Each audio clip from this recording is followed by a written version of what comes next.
Oh, quelle conduite du Saint-Esprit! Le même qui ce matin-là a conduit Simeon au Christ, vous a conduit ici ce soir parce que vous croyez à la promesse du Saint-Esprit et qu'il est obligé de l'accomplir sur vous comme il a fait pour Simeon. Exactement, car il est Dieu.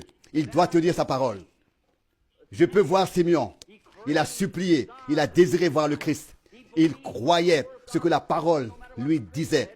Peu importe ce que disaient les critiques, il croyait que la parole de Dieu, il croyait en la parole de Dieu. Il y avait un désir dans son cœur de voir le Christ. Il y croyait. Comme le disait David, la profondeur appelle la profondeur. Beaucoup d'entre vous croient en la guérison divine, n'est-ce pas?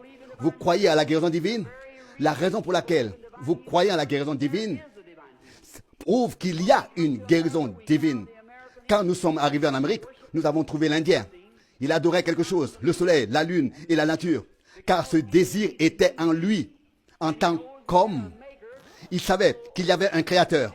Et il y avait donc quelque chose dans son cœur humain qui le poussait à adorer. Il en va de même pour tous les mortels. Vous pouvez adorer votre voiture, votre profession, votre maison ou autre chose. Vous adorerez quelque chose. Si vous avez encore une idole, enlevez-la et laissez Jésus-Christ prendre la première place. Laissez-le être le premier en tout. Alors la fin sera apaisée comme l'a dit David. Quand la profondeur appelle la profondeur au bruit de tes chutes d'eau. Eh bien, la profondeur appelle la profondeur. Par exemple, de cette manière, s'il y a une profondeur qui appelle, il doit y avoir là-bas une profondeur qui répond à l'appel. Je vais aller plus clair. C'est ainsi. J'aime beaucoup la nature. Quand je vais dans la forêt, j'observe le coucher du soleil, j'entends les animaux, les cris du gibier. Ma mère est à moitié indienne, donc il y a quelque chose dans mon sang qui fait que j'aime la nature. Quand j'entends le cri du gibier, mon âme s'enflamme. Je ne peux pas m'en empêcher. L'autre jour, j'étais dans le Colorado.